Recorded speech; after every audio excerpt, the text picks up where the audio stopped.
think so, yeah. All right. Is it Lashar or Lasher? Lasher. Like eyelash. Get it correct. Good evening, Good evening. and thank you for joining us tonight in College Park at the University of Maryland. I'm Lucy Dalglish, Dean of the Philip Merrill College of Journalism. Welcome to our audience here at the Riggs Alumni Center, and welcome also to the more than 300 people who registered to watch tonight's events online. As you probably have surmised, tonight's gubernatorial candidate climate forum is being recorded. Please silence your telephones.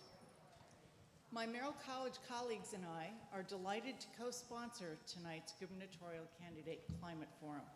We have enjoyed working with our co-sponsors, which include the Maryland League of Conservation Voters Education Fund, Maryland Matters, the Environmental Justice Journalism Initiative, the NAACP Maryland State Conference, the CCAN Action Fund, the Maryland chapter of the Sierra Club, and Ed Hatcher and Angie Cannon.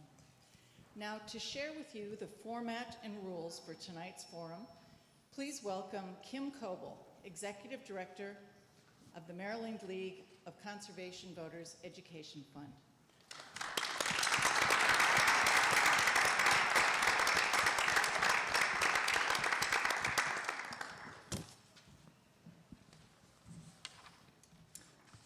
Good evening, and thank you to Lucy and to the Philip Merrill School of Journalism. It's an honor to have worked with you for a very memorable night, I'm sure.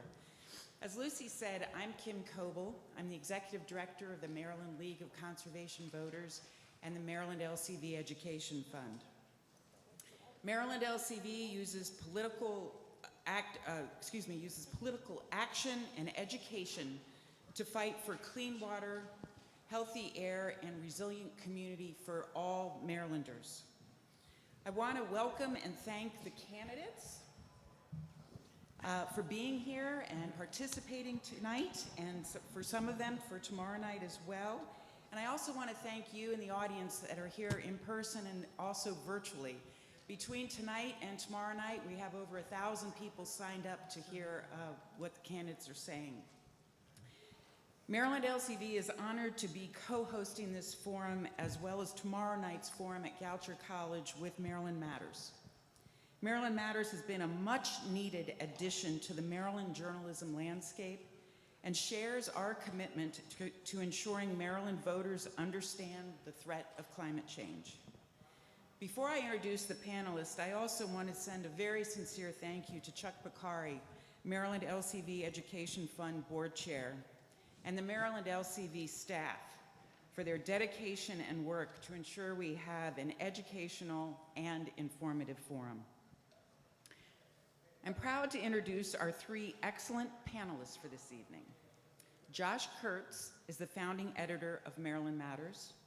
Dr. Tonya Harrison Edwards, Legislative Affairs Chair for the NAACP Prince George's County Branch, and Rona Kobell, President of the Board and co-founder of the Environmental Justice Journalism Initiative. The framework, thank you. The framework for this evening is as follows. Our panelists have crafted several questions over an array of environmental topics and have randomly selected 3 candidates to answer each question. The panelists will rotate through the sets of questions, with each candidate being given 1 minute to answer. Candidates will also be asked to make a 2.5-minute opening statement and a 2-minute closing statements. So again, many thanks for joining us for this forum.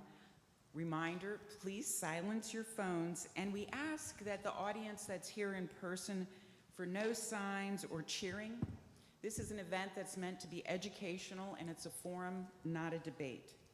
I know we have a lot to do and a lot of great information coming, so I'll turn the microphone over to Josh Kurtz.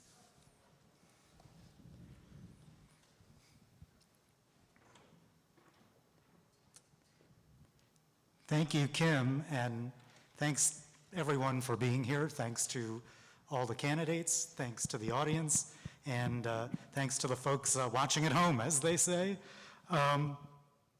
So we're very excited to have 10 candidates here, and we'll introduce them to speak and ask them to speak in a minute. Let me tell you first about who's not here, because we've invited all the candidates for governor. Two of the Republican candidates, former State Commerce Secretary Kelly Schultz and State Delegate Dan Cox, both declined our invitations. Former Prince George's County Executive Rashern Baker initially said he would be with us, but has since bowed out. And State Comptroller Peter Francho is not here tonight, but we are doing another one of these tomorrow night at Goucher College in Baltimore. Comptroller Francho will be there. And tomorrow's will be live streamed too. They'll be available on various environmental groups and the NAACP's Facebook pages. So I think between the two forums, we'll have a great record of candidate statements on climate. As Kim mentioned, we're going to start by offering each of the candidates a 2.5-minute opening statement. We're going to actually embed a question into that opening statement. And so we'll get to those opening statements in a minute, but first let me introduce the candidates who are here, starting from my left. We have college lecturer and founder of the Bread and Roses Party, Jerome Segal. We have former Obama administration official, Ashwani Jain. We have former U.S. and Maryland Labor Secretary, Tom Perez. We have former Clinton administration official, John Barron. We have former U.S. Education Secretary, John King. Former State Attorney General, Doug Gansler. I should mention, these are all Democrats. We have the Libertarian nominee and a former state official, IT official, healthcare official, business entrepreneur, David Lasher. We have military veteran, best-selling author, former nonprofit CEO, Wes Moore. We have former state delegate and attorney, Robin Ficker, and our lone Republican here tonight. And we have former Anne Arundel County executive, Laura Newman. So let's give the candidates a quick round of applause.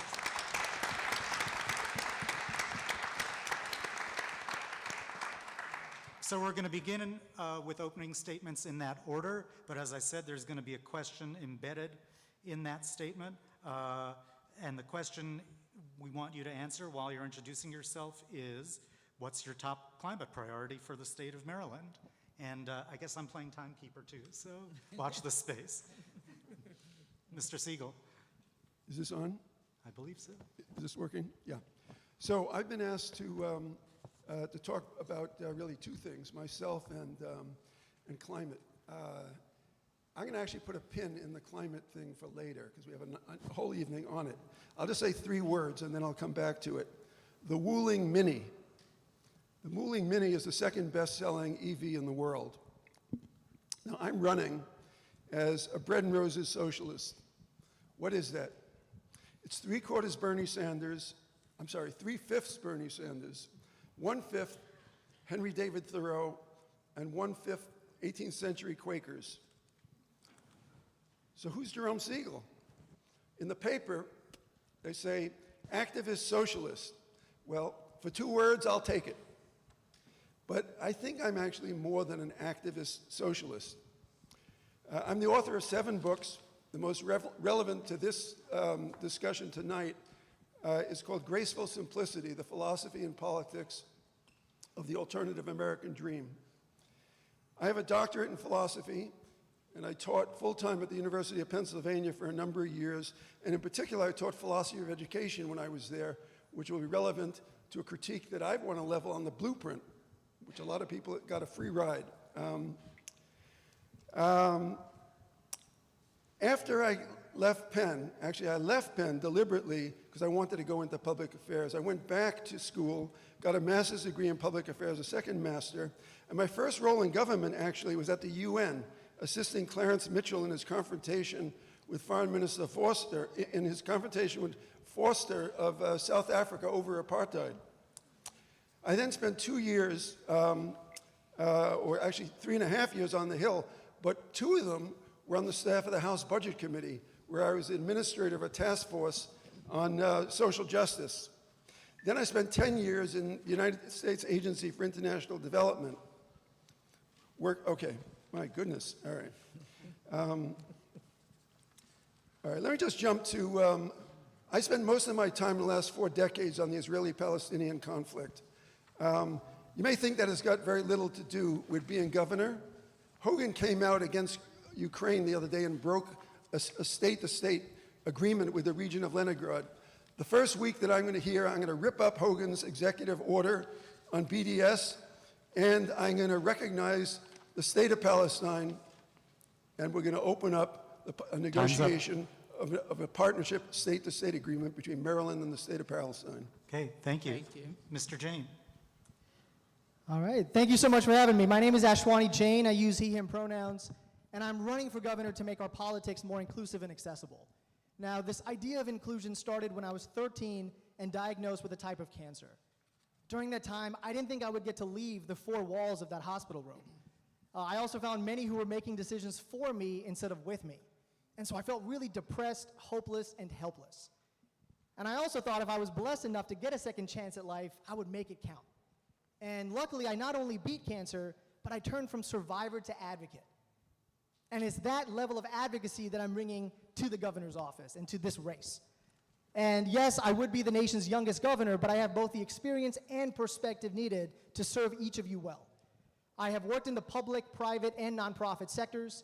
I helped manage the political appointee process in the Obama White House, worked on affordable health care at the U.S. Department of Health and Human Services, worked on affordable housing at the U.S. Department of Housing and Urban Development, and I helped get the NIH and the FDA billions in additional revenue when I was then Vice President Biden's Director of Outreach for the Cancer Moonshot. Equally important, I'm a product of Maryland Public Schools. I'm a proud alumni of this university. I'm a proud Terp. I'm a son of immigrants and minority-owned small business owners. And I'm a cancer survivor who knows what it feels like to be written off or have others make decisions for me instead of with me. That's why we created the very first statewide campaign in the United States where 100% of our events are free and accessible, 100% of our policies, including our climate policies, were written by climate activists and residents, not consultants, and 100% of our campaign operation is run by volunteers and residents from every age, background, and county in this state. And so to answer your second point, my climate priority really is to look at the issue in a very comprehensive way and engage climate activists and those impacted by these policies from day one of my operation, not just after the election, and before and during the budget process, not just after it. Thank you. Secretary Perez.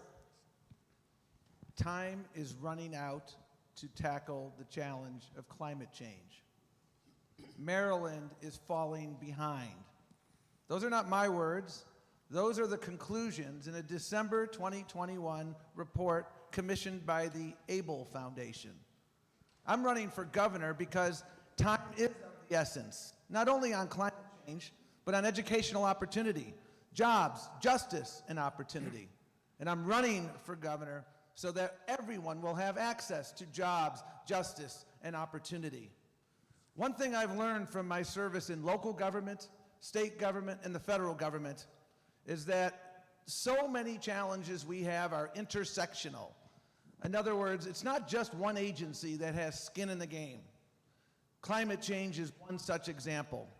And the challenge we have at the state is that we have all too frequently dealt with the challenges of climate change, one agency at a time. And so if I have the privilege of being your governor, the first thing I will do is appoint a climate and resiliency director. That person who will understand that combating climate change is a whole of government enterprise. We will make sure we build a data dashboard so that everybody can see what we're doing, what our progress is, and how much more we need to do. When I think of climate change, I think of jobs. You ask me, Josh, what are our priorities? Jobs and justice. We are going to become an offshore wind capital of the United States, a solar capital of the United States. We are going to construct an institute for energy innovation, because someday it might be fusion energy, someday it might be geothermal. We want to always be ahead of the curve. We need to make sure that our transportation infrastructure reflects our climate change imperatives, which is why we need to build the red line. We need to finish the purple line. We need access to rail down to Charles County. Folks, we must always look at all of this through the lens of equity and inclusion.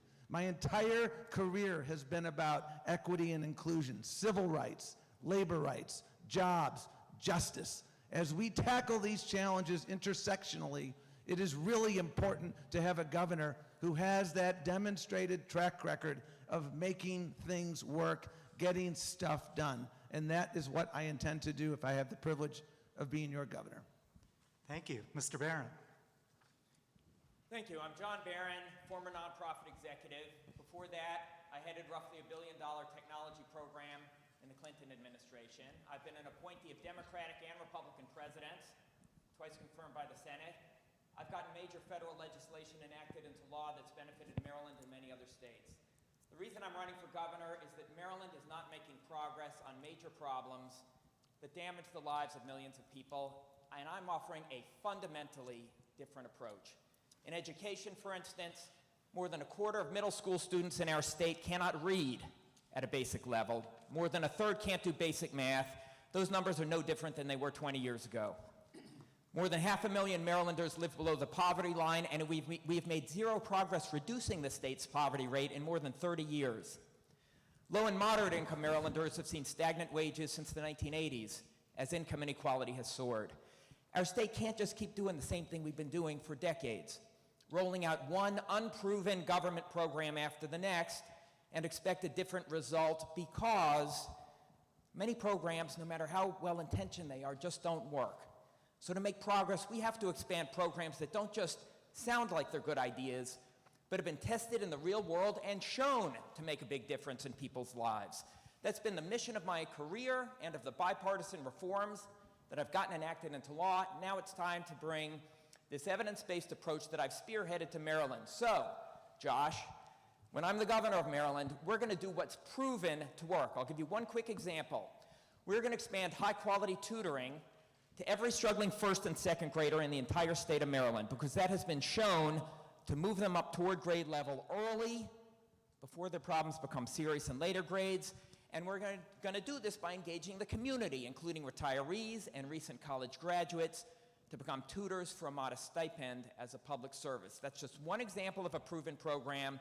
But the key theme is, if we simply continue on our current course, we're going to be here in another 20 years.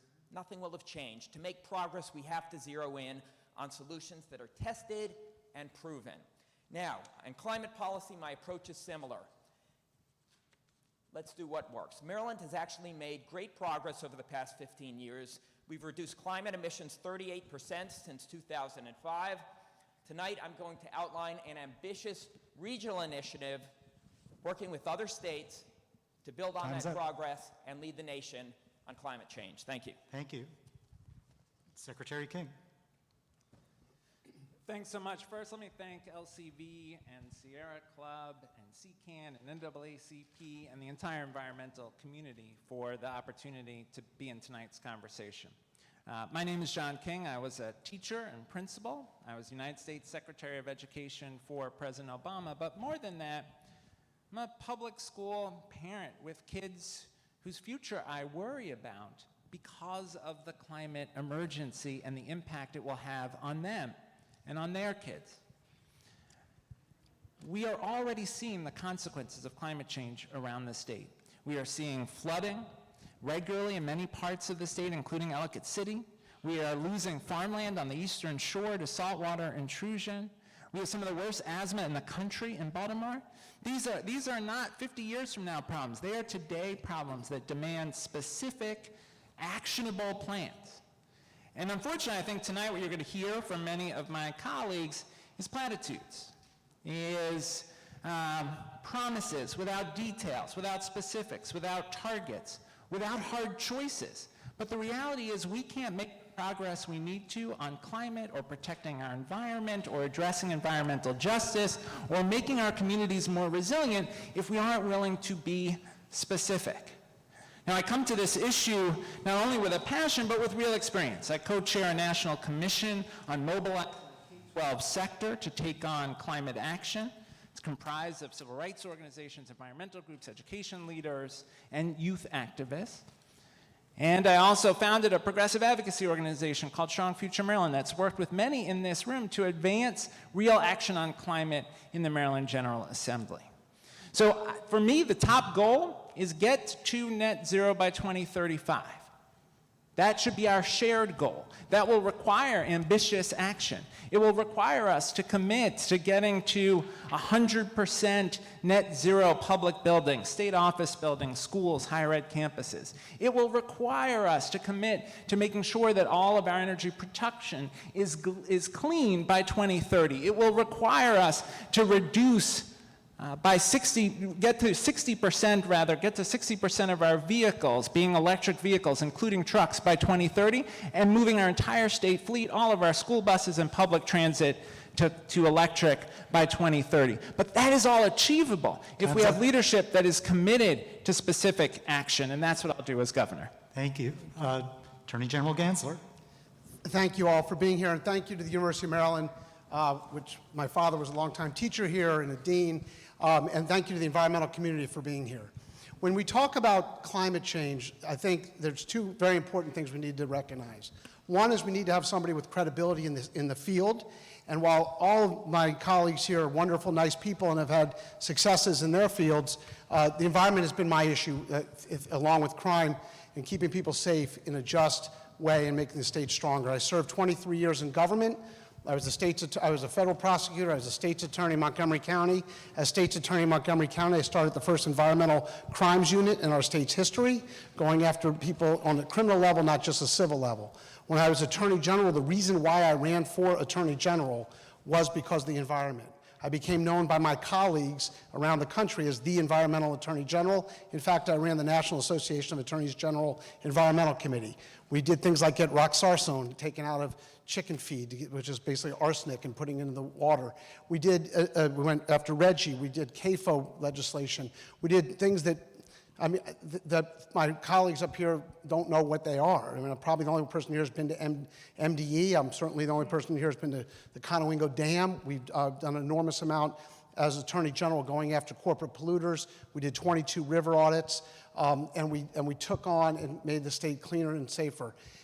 As governor, and I should mention we had a special assistant for the environment, and many of you were nice enough to serve on my environmental council, which I started and General Frosch continued. As governor, I'm going to have a climate czar. We're going to have somebody just like I did when I was attorney general reporting directly to me, going to be reporting directly to me as governor. You know I'm going to do that because I've done it before. And we're able to do this going forward. We're going to have offshore wind in Ocean City. We're going to have solar farms throughout the state, both on state property, residential, and commercial. We're going to have that chicken manure power plant that I've been working on for years in the Eastern Shore to convert the 2 billion pounds of chicken manure into a source of clean power. We're going to get the infrastructure in our state for electric vehicles. And so we need to make sure that not only do we have somebody who's a true environmentalist as governor, but with all due respect to the one Republican here, we need somebody that can actually win the general election in this, the most Republican year of our lifetime. None of this will matter. None of the platitudes that you're going to hear from my colleagues matters unless we win. Thank you. Mr. Lasher. I am David Lasher, your Libertarian candidate for governor. And for those in Maryland who are happy with what they've been seeing and getting from the Democrats and the Republicans for the last 10 years and more, you've got many good choices up here on the stage. But for those who have been less happy with what they've been seeing and getting, I am standing as a principled, accomplished, and civil alternative. I am an IT executive with experience in federal and state government, and I live in Annapolis with my wife and daughter, My wife has spent her entire career in environmental protection and natural resources. On the climate, I am concerned but not panicked, because that's what my read of the science, including AR6, says is appropriate. We need to decarbonize using market-based approaches to promote clean energy. And for the clean energy portfolio, we need to diversify. We need to diversify beyond wind and solar to include options like nuclear, sustaining that which we already have, and promoting modern, modular nuclear, which has great potential for the state, the country, and the world. I have a personal passion for the blueprint for the Bay, including action against Pennsylvania to make sure that the cost of fertilizer runoff into the Susquehanna is not borne by the Bay and Marylanders and Virginians. Those costs need to be borne at the source in Pennsylvania. I want to close my introductory comments here with a few words on science. First, science is a mindset and a method. It's a mindset of humility and skepticism. It's a method of debate and dissent, all of which has been too much in absence in recent years. And two, if we learn nothing else from the pandemic, I would hope that what we learned is no more should we mix politics and science. Science, when politicized, is corrupted. Real science is humble, it is debated, and it is neutral. So that's me, David Lasher. I am concerned but not panicked. I am devoted to clean energy for a better climate, a stronger economy, and affordable energy for all in Maryland. Thank you. Thank you. Yeah. Thanks, Mr. Lasher. Mr. Moore. Thank you so much, and good evening, everybody. It is great to be here at College Park at my wife's alma mater, and thank you for this conversation. There are going to be three issues that are going to be the most important issues that our state has got to wrestle with over the next decade. How the state can be more competitive and also more equitable, how we can close the racial wealth gap, and how we can address climate. And the thing about each and every one of those issues, there's not a single one of them that is a new issue, but each and every one of them are a now issue. Because we are already seeing the impacts of climate on our society. When we know that as a state we have lost over $10 billion because of a lack of action on climate change. When we know that as a state we still have schools that are being closed because of extreme heat or extreme storms because of a lack of resilient infrastructure. That we know we have children who are suffering from asthma at twice the rate in one part of a state as another part of a state, that we're watching 100-year storms that are taking place every 5 years. We must address this crisis climate in the way that it is showing itself, which is in every way and across every sector. And so the next governor is going to have a distinct responsibility to be able to work across sectors to be able to address this issue.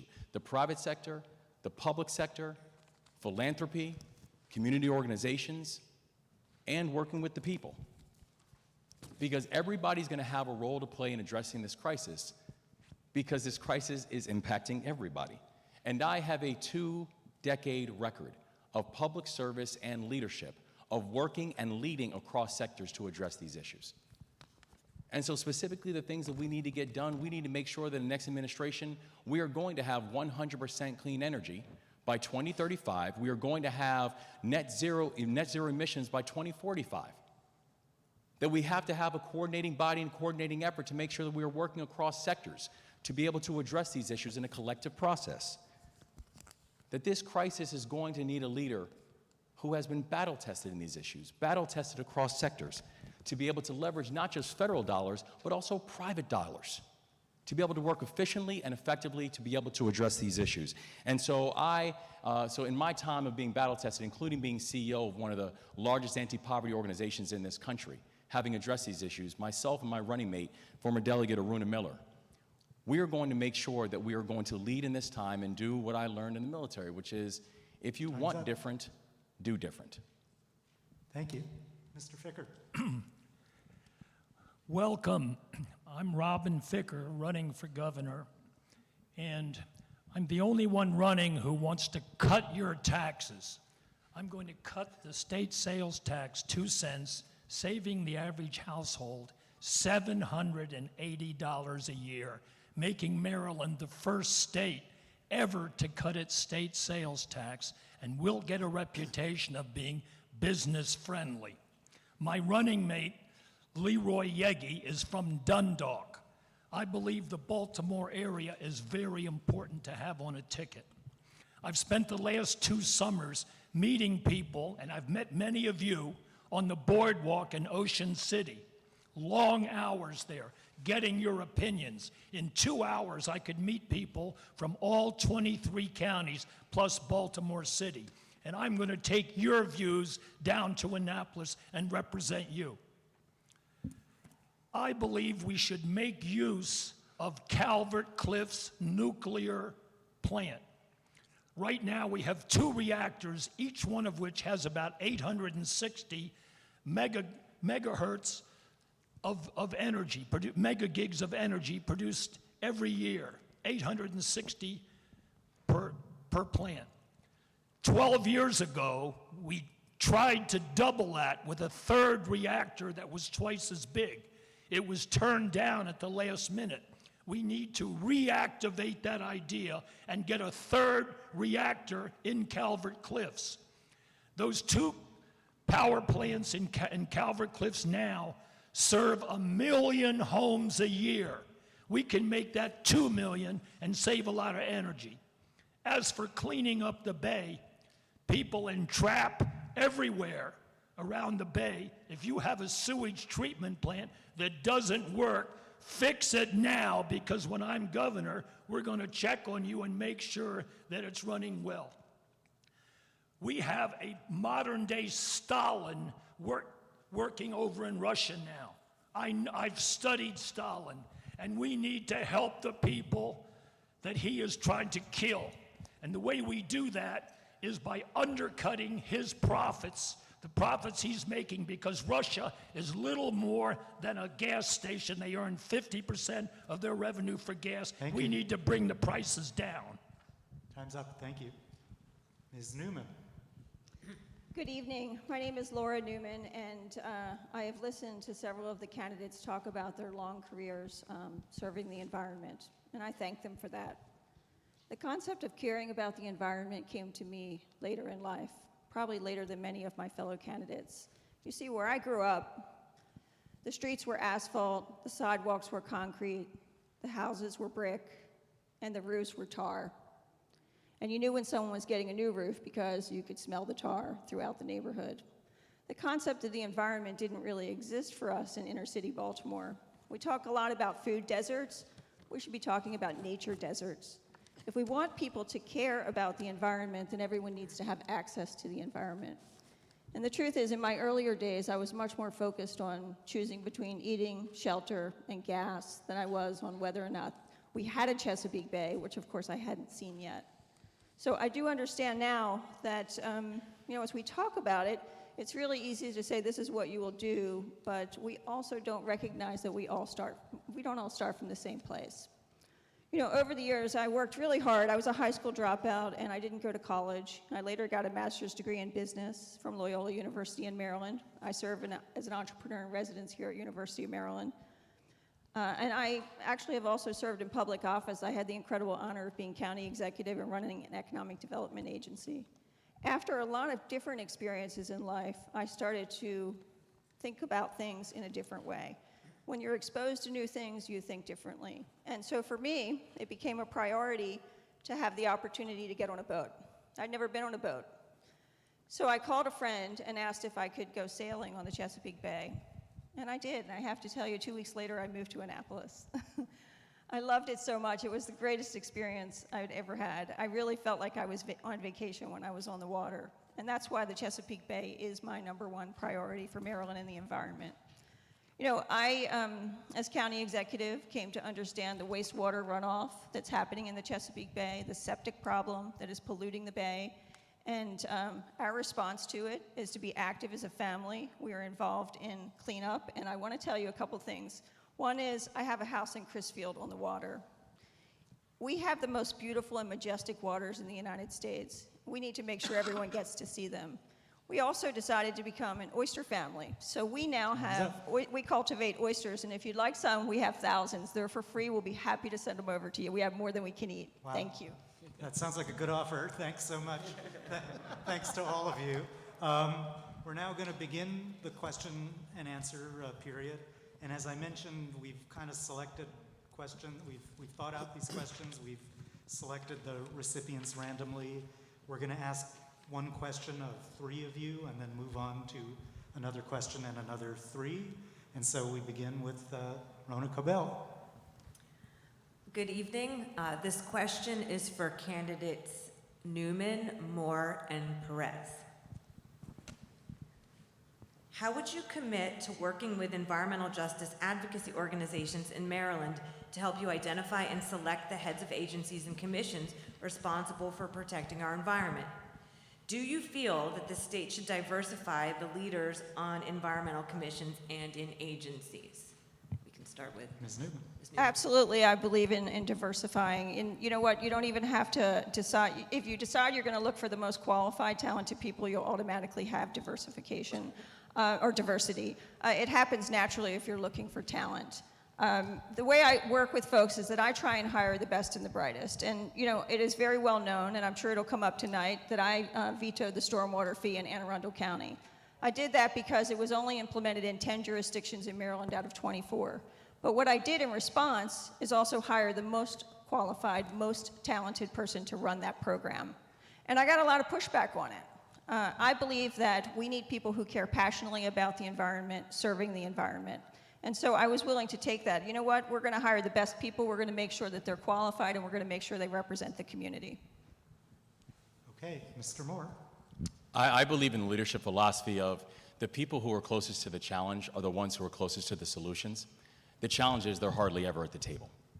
You know, when I became the CEO of one of the largest anti-poverty organizations in this country, when we first came on board, I noticed that there were, when we're talking about fighting poverty and looking at the impacts of communities of color, there were no people of color in the C-suite.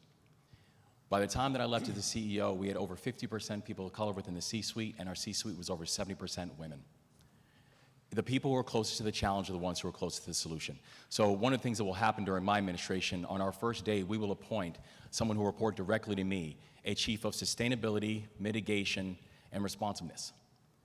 And that person will have coordinating efforts across all sectors of our society, private sector, nonprofit, community organizations, and it will be community organizations who are on the ground doing the work, the hundreds in the state of Maryland alone that are doing the work, that will help to establish who will sit in those positions and how we'll remain accountable to treasuring the most cherished asset we have in the state.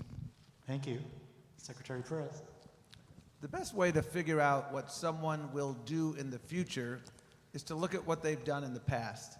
I invite you to look at the staff I built when I was a member of the county council 20 years ago, when I was Maryland's labor secretary, when I led the civil rights division of the Justice Department, when I led the Department of Labor under President Obama, and when I led the Democratic National Committee.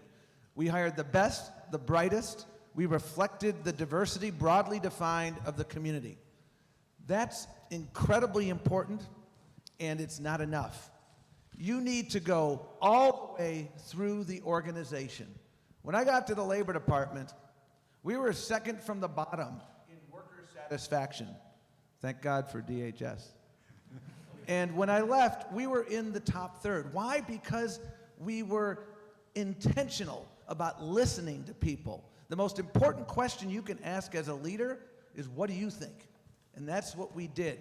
And when we get people to understand that you're part of something bigger, that's how you succeed as an organization. And that's what we're going to need to do on climate change. All right, thank you. Next, my fellow panelist, Dr. Harrison Edwards, has some questions. Good evening. This question is for King, Ficker, and Gansler. So would you hire a climate czar? And if you would hire a climate czar, what would be the responsibilities of that person? Secretary King. Okay. Thanks. Yes, I think it's important to have someone in the administration whose role is to coordinate, much like Gina McCarthy is doing in the Biden administration now. But every agency has to see climate action as a part of their responsibility. I think it's going to be critical for the next governor to rebuild the capacity of the Department of the Environment to actually enforce environmental regulations, to take on the poultry industry, for example, that has been allowed to pollute the Chesapeake unabated by Governor Hogan. It's going to be critically important for the governor to work with the General Assembly to insist that for every bill, climate consequences are a consideration. And we should be looking, whether we're talking about transportation policy or housing policy, we should be looking at the impact on climate and on racial equity for every piece of legislation. So yes, there'll be that one person to help coordinate and to make sure that everyone is accountable throughout the administration, but climate action will be a responsibility for everyone in a King Syria administration. Thank you. Mr. Ficker. I don't think you want to vote for someone because they're going to appoint a climate czar. I think you want to vote for someone who's going to act as though he is a climate czar or she is a climate czar. And that's what I would be. I would keep every Monday morning at 6 a.m. I would have an open house for every Marylander, first come, first serve. If you see something we're not doing to improve our climate, if you are being discriminated against, if you believe our state can move ahead, come and see me, first come, first serve, Monday morning. I had the definitive case in Maryland on the environmental impact statements, where we sued Metro and compelled them to file proper environmental impact statements for every amendment to the mass transit general plan. So I've been there, I took the initiative, I look at things that never were and say, why not? Thank you. General Gansler. Thank you. And to the last question, I'm sorry that some people up here don't know who Fred Tupman is, but when he got released, it was sort of amazing, and that's the kind of thing we won't have happen in a Gansler administration, Gansler Hollingsworth. You know, ever since I was a child, and I'm older than most everybody in this room, not all of them, but I recall the commercial with the tear coming down the Native American who was canoeing down the river. And from that moment on, I became somebody who not only is going to appoint a climate czar, and obviously we didn't coordinate on this question during my opening, but somebody who lives, breathes, and feels the environment. It makes me mad when I see people pollute our environment. That's why I went after American Electric Power in a $4.6 billion settlement. That's why I went after PPG in West Virginia, who was polluting and putting mercury over Western Maryland. That's why I went after Morant, Constellation. And I did it with you. And obviously I'm going to appoint a climate czar. I'm going to have the same environmental committee I had when I was Attorney General. And I'm going to have the nonprofits in the room telling me what you want us to be doing. Thank you. The next question is going to go to first Mr. Lasher, then Mr. Jain, then Mr. Barron. And it's a topic that a couple of folks have mentioned already, but I guess the question is, does nuclear power need to be a part of Maryland's clean energy portfolio? And I guess if the answer is yes, how do you propose to safely store nuclear waste from the Calvert Cliffs plant? So let's start with Mr. Lasher for that. Thank you, Josh. Yes, as I already mentioned in my opening comments, nuclear needs to be a part of our clean energy portfolio.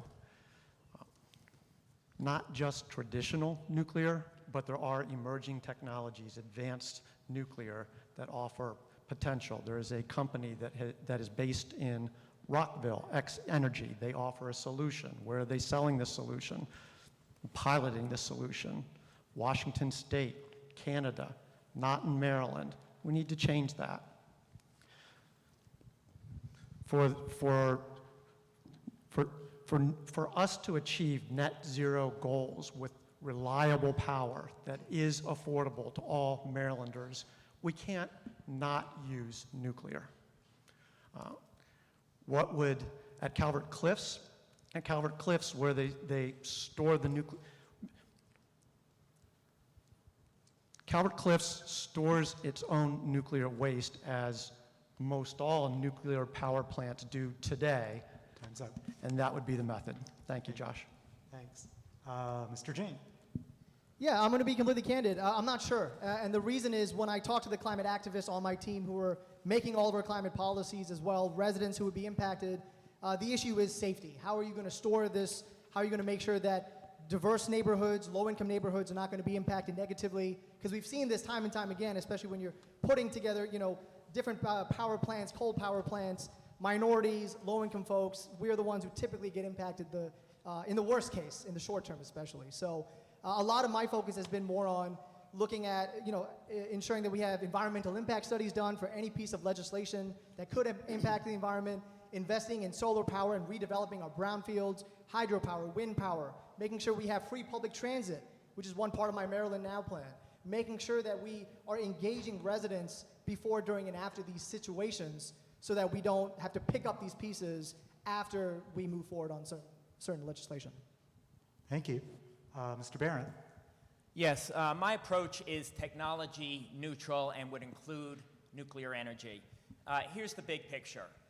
One of the reasons Maryland has done so well, led the nation in reducing carbon emissions, is because since 2009, we've been part of a regional initiative with 11 other states called RGGI, where the government sets a cap, a limit on emissions from power plants and lets industry, through what's called emissions trading, buying emissions permits, determine how to achieve those caps in the most cost-effective manner. The RGGI states together have reduced carbon emissions from power plants by 47% since 2009.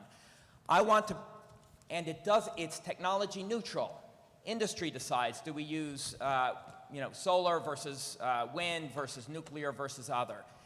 I would bring that same neutral approach, which has been so successful, to work with other states on a regional basis, to have to apply the same approach to other sectors of the economy, including transportation and buildings. Now currently it just applies to power plants. Thank you. Next question from Rona. Yes, this question is for Mr. Segal, Mr. Perez, and Ms. Newman. It is a two-part question, so please answer both parts. Agriculture is widely accepted to be the biggest contributor to Chesapeake Bay pollution. How do you plan to reduce farm runoff? And have you accepted, or do you plan to accept, any campaign contributions from the poultry industry? Mr. Segal. Look, nothing I'm going to say tonight is going to make any sense unless I get more time, to tell you the truth. But think about the Green New Deal. What does single payer have to do with climate? The Green New Deal really is about the unfilled promises of the New Deal. And it's a perspective on crises. And it says, don't let a good crisis go to waste. It says a lot's going to be happening in response to climate change. And the big question for America is how it's done. And let's have it be done in a way that we accomplish things in terms of the fundamental issues of injustice in America. Now, essentially what that is, Bernie defines socialism as the New Deal. And what Bernie was saying basically is that we're going to do climate change in a way that brings a socialist vision to America. Well, Brendan Roses is going to do the same kind of thing, except our version of socialism is richer and more interesting than his. Thank you. Okay. Time's up. I'll try to explain a little bit further. Let me answer your second question first. No. Let me answer your first question. The studies that I've read recently show that about 50% of the pollution going into the Chesapeake is from agriculture. And that's why we need sustainable agricultural practices. It's not getting rid of farmers. That's not how we do that. But what's really heartening to me is that there's an increasing realization of the need for sustainable agricultural practices. I think ecotourism can be a remarkable staple of the Eastern Shore economy. Cover crops have been in use for a number of years, and that has been another tool to address the pollution. But I think we need to fundamentally, continue the road ahead to sustainable agricultural practices, organic farming, things of that nature. And by the way, they're pretty darn profitable as well. So we can do well and do good by our environment and by our ag community. Thank you. Ms. Newman. You know, I shared earlier that I grew up in Baltimore City, and agriculture wasn't something that hit my radar screen. We bought fresh vegetables off of what was called an A-Rabber, which was a horse-drawn carriage that occasionally showed up in our back alleys selling fruits and vegetables. So when I was running economic development in Howard County, I was introduced to agriculture, and in fact, it was part of my responsibility there. And what I found is that a lot of farmers or small business people, they're working really hard. We're focused on the big guys like Purdue, but the truth is a lot of them are family businesses, and that includes chicken farmers. My general feeling about it is this. Look, I know from Leadership Maryland and my visits there that the problem with recycling chicken waste is that it's very expensive, but I generally have a rule of life about the environment. If you make it, you should be able to reuse it or recycle it, so let's find a way to do that. Thank you. Tonya has the next question for the next three. Okay, this question is for Mr. Moore, Gansler, and Lasher. And the question is, do you, jumped on your question. Do you plan to revive the red line proposal in Baltimore? And if so, how would you make up for the economic development loss in Baltimore since Governor Hogan killed the red line? Thank you for the question, and the answer is 100% absolutely yes. The killing of the red line, and by the way, the returning of close to $1 billion back to the federal government as if that money could not be put to use, was disqualifiable. One of the biggest challenges that we have within our society, particularly when you're looking at the issue of greenhouse gas emissions, is transportation, right, which represents about 38% of what we're looking for in terms of greenhouse gas emissions. We've got to make sure we're prioritizing mass transit, clean mass transit, and that will include things like clean buses. That will include things like reviving the red line. That will include issues of making sure we can move people from where they live to where they work. Because the only way that we're going to get to our administration's goal of 100% clean energy by 2035 and completely net zero emissions by 2045 is if we prioritize mass transit and things like the red line. So that will be done in the Moore Miller administration. Thank you. Thank you. I think it was Mr. Gansler, yes. Sorry. Thank you. Yes, and I think what Governor Hogan did to the red line was not only symbolic of his view of Baltimore, but it was a sledgehammer to the people in Baltimore City and to mass transit. And so, yes, we would revive the red line for sure. There's been things have happened since he killed it. We need to make sure the citizens and the stakeholders in Baltimore are part of that. We also actually have to make sure the purple line gets finished. We all know what happened there and how ineffective that was. We need to make sure we have mass transit going from Branch Avenue into Southern Maryland. We need to make sure that we have the metro going over Woodrow Wilson Bridge as it was designed to do. We need to make sure WMATA is fully funded. Mass transit is part of the solution. We need to make sure that Frederick, that we, in the short term, enhance the MARC train service from Frederick into Montgomery County, but we also need to make sure we have light rail from Shady Grove up to Frederick. So there's a lot of projects we need to do, including circulator buses in Baltimore City, because 1/3 of people don't have cars in the city. They need to be able to get to their jobs, and we need to do it with electric buses. Thanks very much. Thank you. Mr. Lasher, yes. Do we need east-west transit in Baltimore? Yes. Do we need to revive the red line as that solution? No. The reason the red line was canceled is because it was an expensive boondoggle with its tunnel underneath the harbor. We can use the money better. How so? We need fleets of buses and vans for east-west transit. We can do raised rail, as Las Vegas is exploring. So yes, east-west transit as Baltimore for a priority, but no, not the model of the red line with the tunnel underneath the harbor. Waste of money. Thank you. I've got the next question, and we'll stick with the transportation theme. And we'll ask this of Mr. Barron, Secretary King, and then Ms. Newman. Do you support proceeding with Governor Hogan's plans to widen the Capitol Beltway and Interstate 270? Do you anticipate that the next governor will be able to kill or alter the project? Mr. Barron. I do support the expansion, the partial expansion of the Beltway and 270.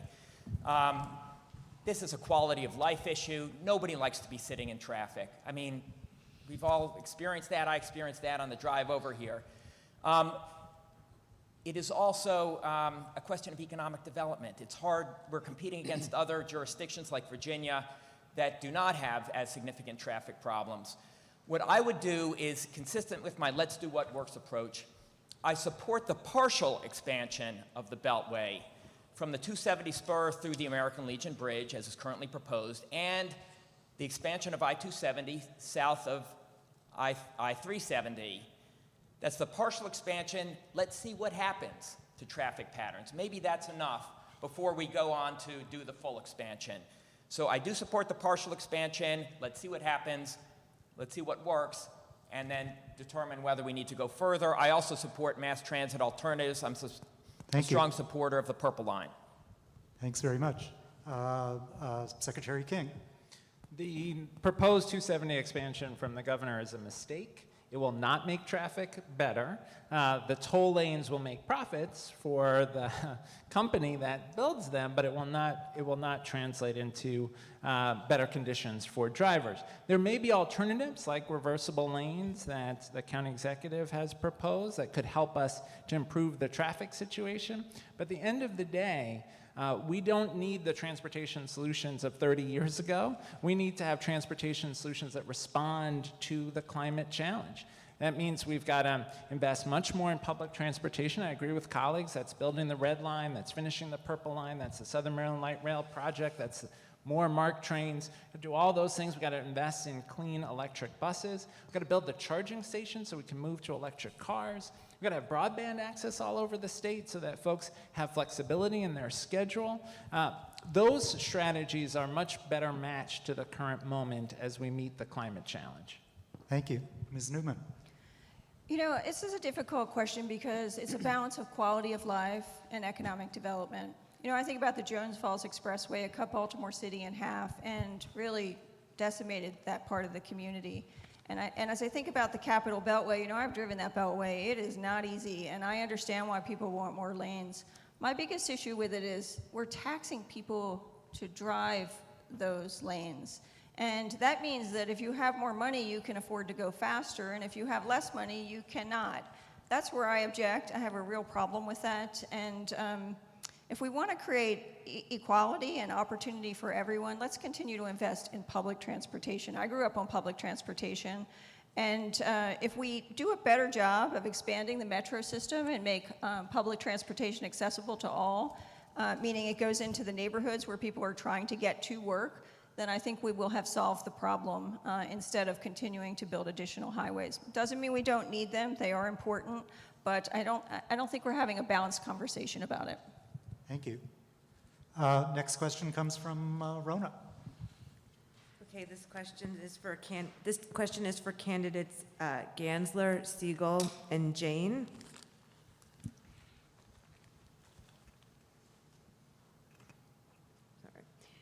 Sorry. The state does not regulate emissions from air emissions from poultry plants on the Eastern Shore, even though residents there have complained about ill effects from the ammonia and other greenhouse gases.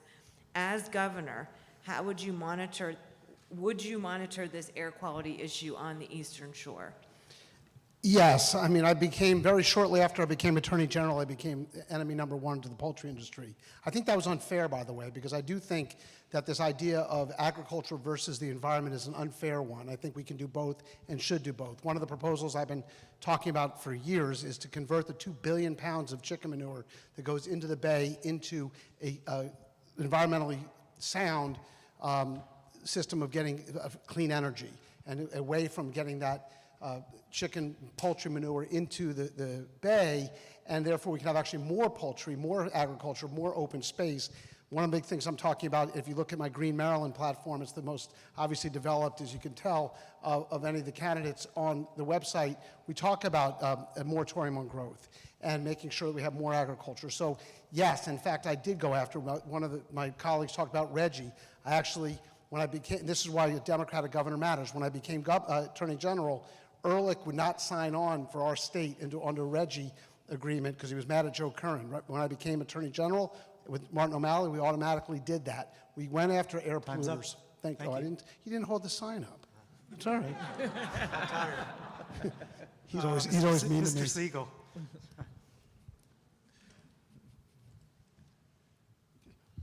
Where did CO2 emissions come from? Right? Up until 150 years ago, and actually up until much more recently, there weren't any. What drove them was the enormous expansion of economies, and ours in particular, which contributed 25% of what there is in the world. It was all driven by productivity, but with productivity growth, you have a choice. You can take it in terms of the same amount of labor time you put in and more stuff, or you can take it in terms of less stuff and more time, okay? Now, the dominant model that we had, for 100 years we did both. That is, we reduced the work week, and we stopped doing that in the 1930s. The problem with the economy today and life in the United States is that we have a time famine. And the question is, how do we deal with time, and how do we respond to the climate issues in such a way as to make it possible to expand the amount of time that people have for doing the things that really matter in their life? And Time's up. Thank you.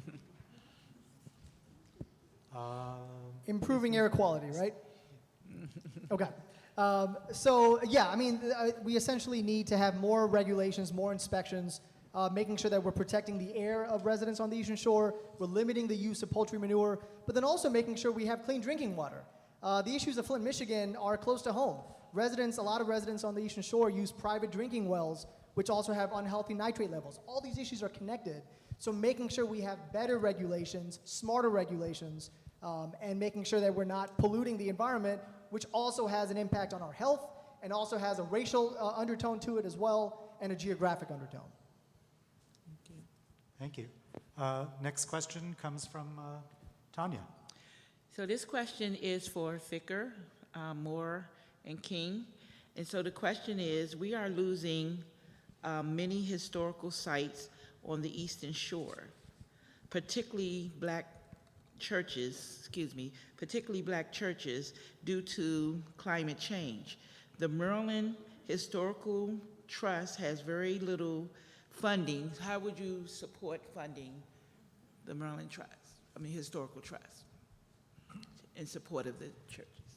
Well, you know, I was appointed to be the first general counsel for the National Caucus on the Black Aged by Rosa Parks, a name that should be familiar to you. And I've always looked out for people who are elderly and who need taking care of. And I would make sure that these black churches on the Eastern Shore are funded to the extent that they need to be to prevent climate change. I think that when we take care of all our citizens, we're really taking care of everyone else who's not in the specific group. So, as the first governor who walked with Martin Luther King in the March on Washington on August 28, 1963, I intend to look out for our African American young people and old people. I can assure you of that, my dear. Thank you. Thank you. And the first things we're going to do immediately on day one, in addition to bringing on a person to report directly to me in terms of sustainability, mitigation, and resiliency for the environment, we're also going to make sure that we're fully funding the Environmental Justice Commission. We have people who are already set to do the work but find themselves repeatedly underfunded and repeatedly ignored. And this is a very personal issue for me because, you know, when I ran one of the largest poverty-fighting organizations in this country, you see that these issues are not distinct and are not spread evenly. That they are spread and they specifically hit communities of color hardest, and they specifically hit lower-income communities hardest. And so when we're talking about issues of climate change and the fact that when we're talking about everything from rising sea levels and our ability to be able to prioritize seawalls, our ability to prioritize natural barriers that are going to protect environments, we need to make sure we're targeting those resources in a way that we are seeing the impacts, which is distinct and disparate and also hitting communities of color and low-income communities the hardest. Thank you. Secretary King. Yeah, you know, the historical treasures of Maryland are deeply personal to me. My great-grandfather was enslaved about 25 miles from where I live in Silver Spring. My great-grandfather was enslaved in Gaithersburg. The cabin he lived in as an enslaved person with his family is still standing on the property. It's important to me that that cabin be preserved. My grandmother graduated from University of Maryland Eastern Shore in 1894. It's important to me that the history of African Americans on the Eastern Shore be preserved. And so, yes, we should absolutely fund the Historical Trust to protect those landmarks. And we have to see this as one reflection of our environmental justice challenges as a state. It always happens that climate change, pollution, the consequences disproportionately fall on low-income communities and communities of color. And so we have to begin with those communities when it comes to environmental protection and when it comes to climate action. The first place to get clean electric buses should be communities that have been hit the hardest by pollution. The first places to get investment around mitigation and resilience should be the communities that have been most impacted by climate harm and pollution in the past. Thanks, Mr. Secretary. Wow. So we definitely have time for one more question. We may be able to squeeze in a second, and then it's already time for, then it'll be time for closing statements. Where does the time go? So this next question will be for Secretary Perez, Mr. Lasher, and Mr. Segal. And we've been talking a bit about sort of decarbonizing Maryland in general. This is kind of a specific government question, which is, what efforts will your administration make to decarbonize Maryland's government operations? And will you commit to investing in green or environmentally friendly schools, libraries, other public facilities? And let's leave it at that. Let's start with Secretary Perez. Absolutely. We have many leverage points as a government. One is procurement. Another is school construction. So as we spend school construction dollars, we need to make sure we are making progress on the climate front. We have state-owned buildings. And if you go to City Center over in Baltimore, where we were trying to improve it, and Governor Hogan did the opposite, that would be a really good example of an opportunity right in the city of Baltimore to address exactly what you're saying, Josh. And so I think we have to use every leverage point. Again, we need to make sure we are, with our procurement, we need to make sure with our spending, we need to make sure with our partnerships. There's so much we can do as a state to make sure we leverage, because old buildings are some of the biggest sources of greenhouse gas emissions. And some of the oldest buildings in this state belong to the state of Maryland. So we need to model behavior. Thanks very much. Mr. Lasher. Yes, well, I'm uncomfortable with mandates for private developers and private buildings. I am comfortable and would pursue using the state to show the way to the private sector. So for schools, for state offices, for example, State Center needs to be rebuilt in North Baltimore. Yes, let's show the way with building LEEDs compliant offices for state workers and provide other incentives for electrification. So I'm on board with that, Josh. Thank you. Mr. Segal. All right, we've reached a point where I can at least begin to connect what I've been saying to the climate issue. Okay? The last thing I said is that the biggest problem we face in the United States today is a time famine. So if we approach climate change from the point of view of time, right, what is it that we work for? If you look at the household budget, right, transportation turns out to be between 17 and 20% of the budget. You know what transportation was in 1900? Zero. It didn't show up, okay? So then the question is, how do we, in fact, drive the transportation sector of what we work for from, let's say, 20% down to 5%? How do we free up 15% of the work week so that people at the bottom don't have to work 5 days a week or two jobs and can, in fact, go to a 4-day work week, which is what we advocate. And the key to that is reducing the cost of meeting transportation. And that's where the Wuling Mini comes in. Second biggest selling EV in the world. The Tesla is the first. Tesla's $55,000. The Wuling Mini is $5,000. and GM has a 44% stake in it. Time's so up. what we can have is a near-free EV focused at people on the bottom. So we'll go to electric vehicles Thank and you. have it led by poor people rather than the wealthy who can buy Teslas. Time's up. Thank you. Tonya and Rona and I optimistically prepared 11 questions. We had time for 9. We'll do better next time. I blame myself.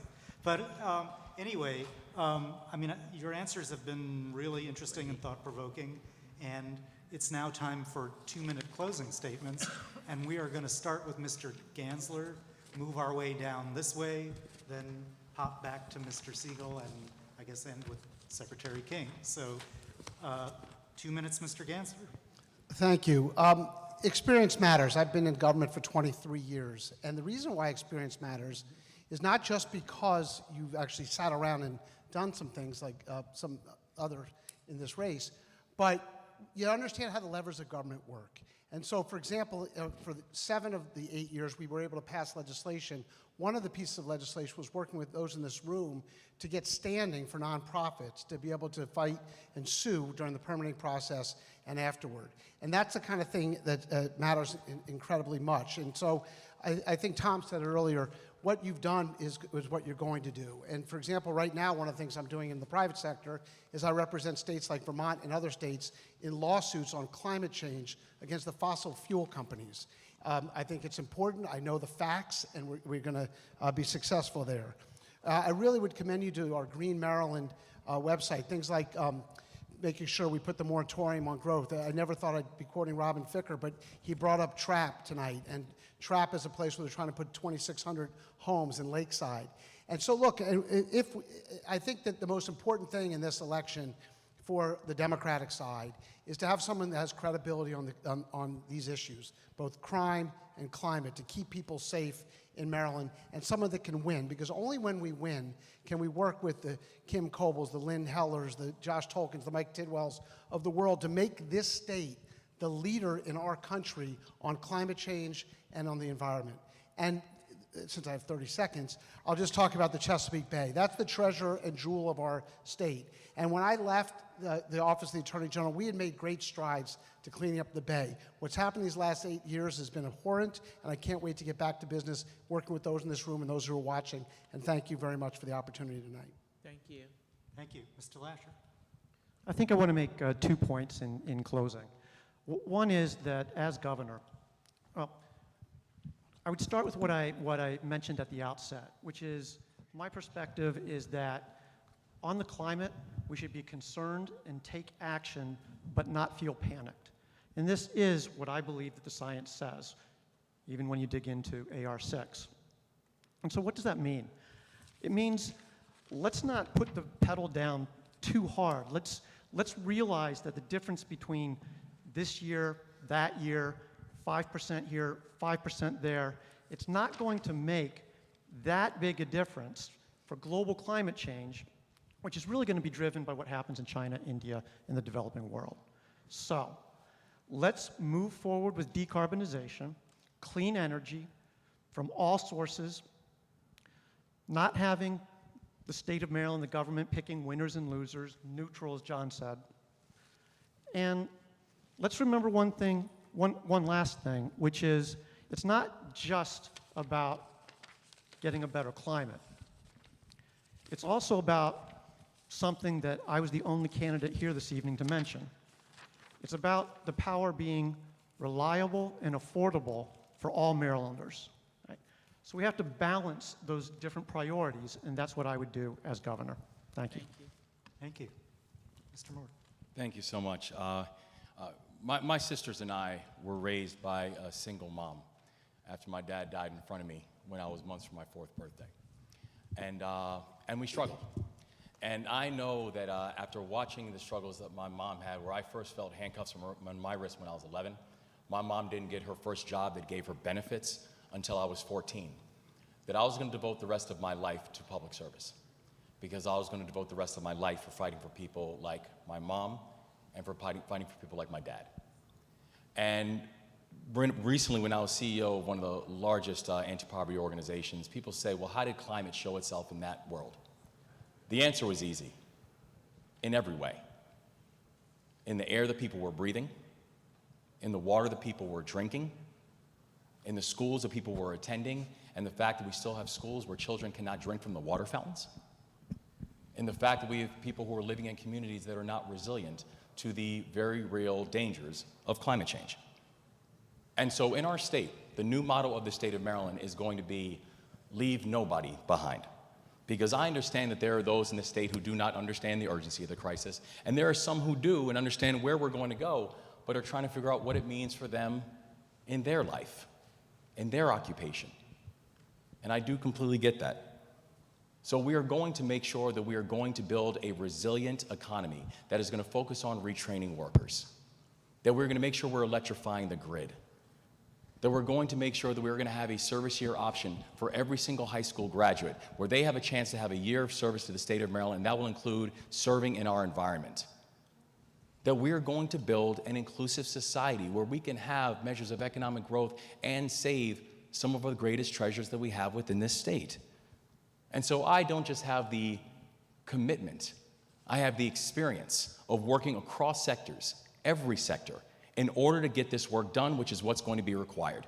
And I'd appreciate and I ask for your support. Thank you. Mr. Ficker. Thank you. I'm Robin Ficker, running for governor, and I'm proud to be here at the University of Maryland, which is the #1 school, head and shoulders above all the other schools in the Big Ten. And as governor, I'm going to help them stay right at the top. I'm the only candidate for governor who wants to cut your taxes. We're going to cut the state sales tax 2 cents, $780 a year per household, to give you a financial stimulus every year and make Maryland become the first state ever to cut its sales tax and give us a national reputation of being business friendly. I was impressed with some of the things that Wes Moore said today, and I'm going to strongly consider him to be a member of my cabinet when I'm governor. I appreciate the offer.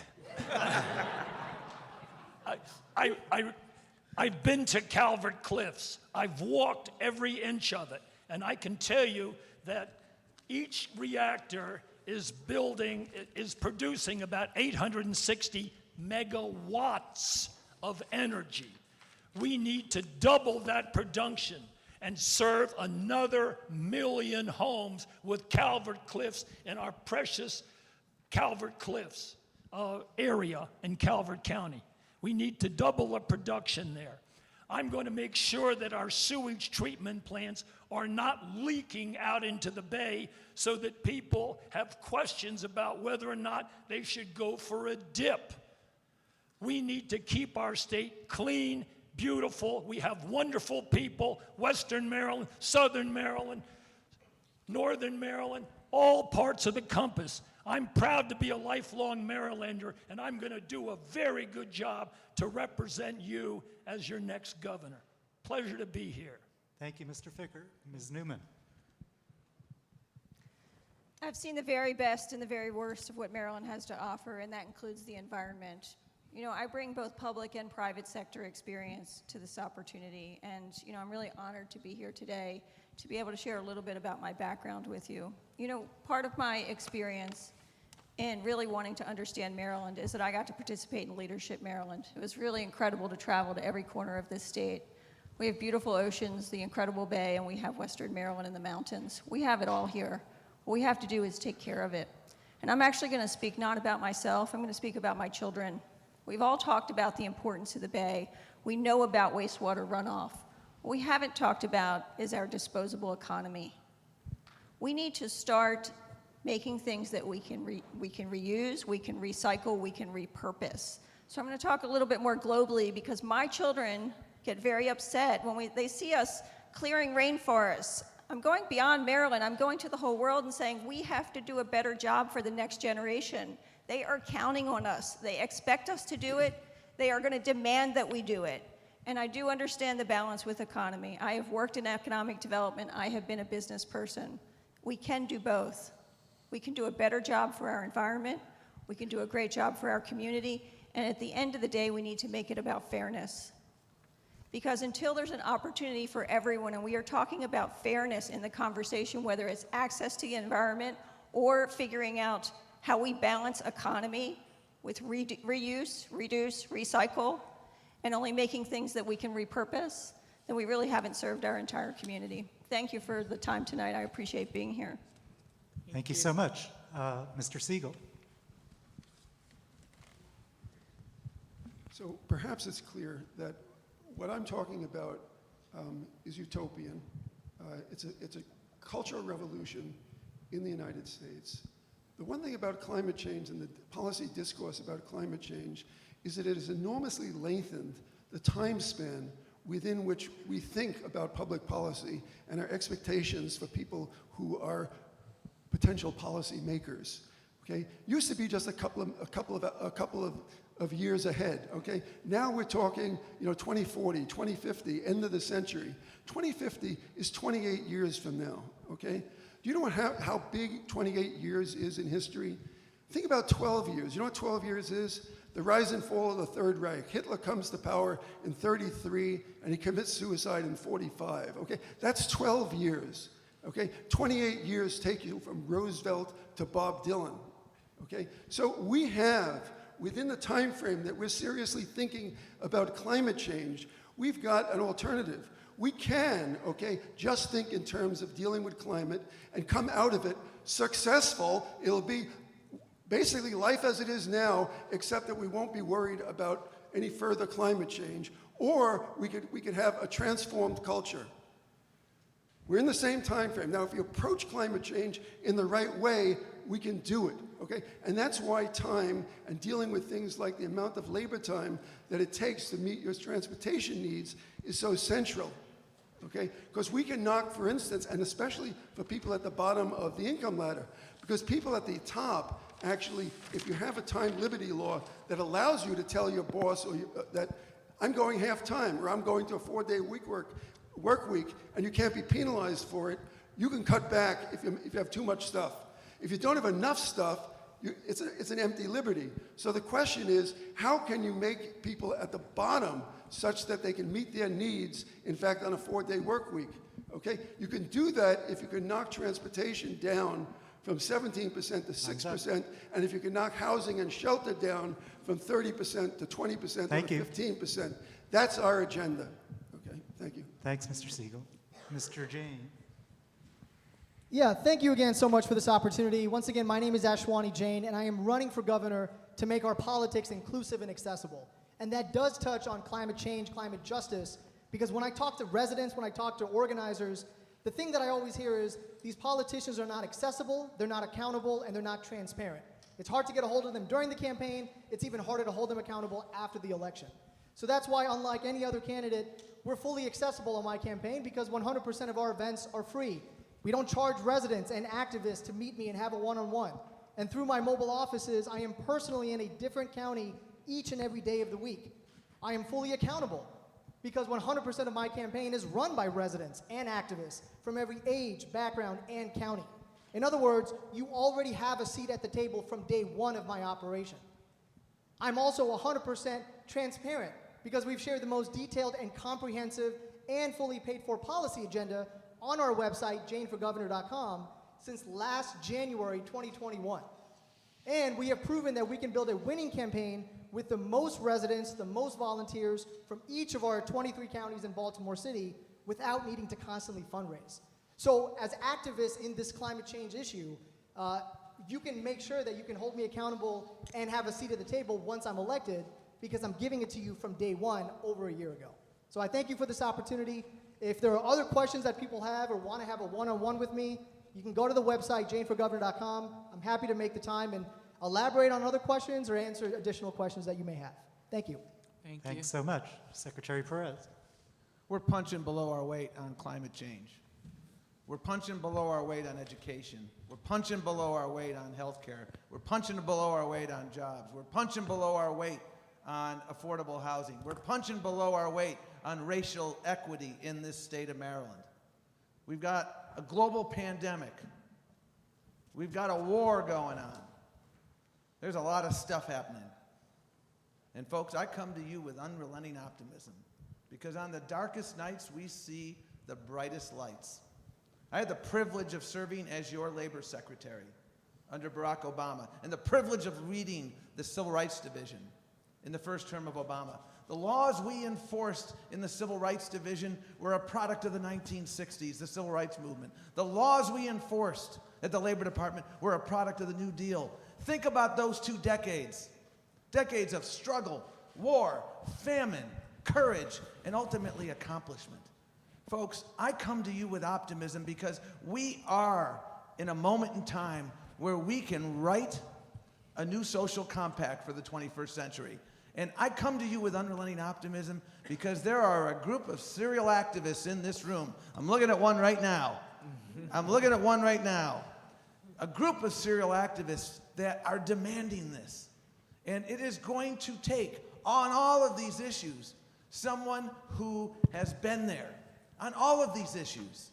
I have served on the Kaiser Commission on Medicaid and the uninsured, and I already have a plan to make sure everyone has health care.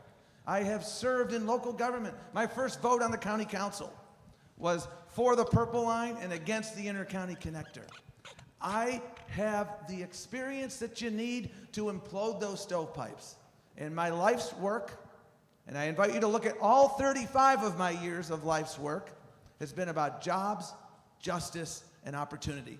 That's what the moment's about. Let's seize it together. Thanks very much.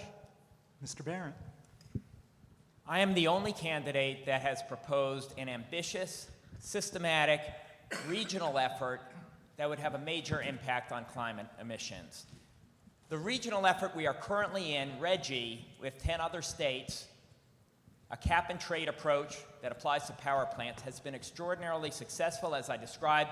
It has reduced carbon emissions by 50% for power plants over the past 10 years. It is a regional approach. It's not just Maryland. We're one medium-sized state, but we're partnered with some much larger states. It is a bipartisan approach. It was initiated by Governor George Pataki in New York, who was a Republican. It has industry buy-in. This is a very successful approach. We should apply it, and I would lead on this, apply it to other sectors of the economy. I would immediately, as governor, join the Transportation and Climate Initiative to bring the same cap-and-trade approach to transportation, and then apply it to other areas. Also, I would lead as governor in bringing other states into this regional initiative so that, again, it's not just Maryland, it's some big states like New York and Pennsylvania and others that are joining with us. We could have a huge impact. In that way, I would be the climate czar of my administration. Let me return right now to the social problems that I mentioned in the beginning of my remarks. I want to pioneer a new governing approach in our state, one where we are not just rolling out the next new plan in education and poverty and so on and hoping that's going to work. We have done that. That's what we've been doing for decades. 20 years from now, will our children look back at this time and say that we faced all these problems, stagnant wages, stagnant poverty, stagnant education, and we just kept doing the same thing again and again? Or will they say that at this moment, Maryland did something extraordinary? We rewrote the playbook, pioneering a new governing approach based on evidence about what actually works in all of these areas, and that we finally moved the damn needle on education and stagnant wages and health care and other problems. That's the future I want from Maryland. Thank you. Let's do what works. Thank you, Mr. Barron. Secretary King. Not enough. You did not hear enough from my colleagues about what we need to do to take on the climate emergency that we face. One of the most haunting conversations we had in the K-12 Climate Action Commission that I chair is with a school board member from Santa Barbara, California, who ran on a climate platform. Nobody would pay attention to her. And then when she was on the board, she would say, well, why aren't we getting electric buses? Why aren't we putting solar panels on the school? No one would pay attention. And then there were droughts. And then there were mudslides. And then there was loss of life. And then the community mobilized around climate action. We do not want to look back at this moment and regret that we didn't lead with ambition. And so I have to say, Wes has a plan that sets the goal at 2045. Too little, too late. Not enough specifics, not enough measurable metrics for how we are going to make progress to net zero. When Tom was DNC chair, there was an opportunity to keep language in the Democratic Party platform that would commit to ending subsidies for fossil fuels. He didn't do that. And his plan includes clean natural gas, which is not a thing. Natural gas is not clean. It's not how we get to net zero. The reality is, this is a crisis, an emergency that requires bold action. And some people may say, well, the plan that we lay out at johnkingforgovernor.com, the plan around getting to net zero by 2035 is so ambitious. It's a long shot. Well, my life is a long shot. My mom passed away when I was 8. My dad when I was 12. In the period when it was just my dad and me, my dad was struggling with Alzheimer's. In high school, I struggled. I got kicked out of high school. The first U.S. Secretary of Education had been kicked out of high school. But the miracle was that teachers and public schools saved my life. It's a miracle I'm standing here. And so I believe in long shots. We can get to net zero by 2035, but we have to lead with specifics. And that's where I hope this conversation will go as this campaign moves forward. Who will deliver on the action necessary to truly tackle climate and environmental justice? Thank you. Thank you. Well, amazing. Great job, everybody. Let's give a big hand for these candidates.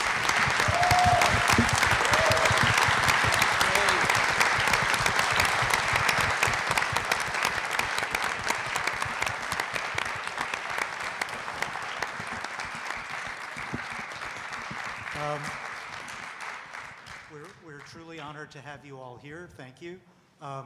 Thanks to our audience, both live and in person and out there in Facebook Live land. And thank you to our sponsors. Just a reminder, we're doing this again tomorrow at Goucher College. Many of these folks will be there, and there'll be one new face. So really, this is a great conversation. We're looking forward to a great conversation tomorrow, and thank you again. Thank you. Thank you. Oh, and candidates, I'm sorry, we have a request. If you could, like, group closer so for a picture, that would be most welcome. This is great.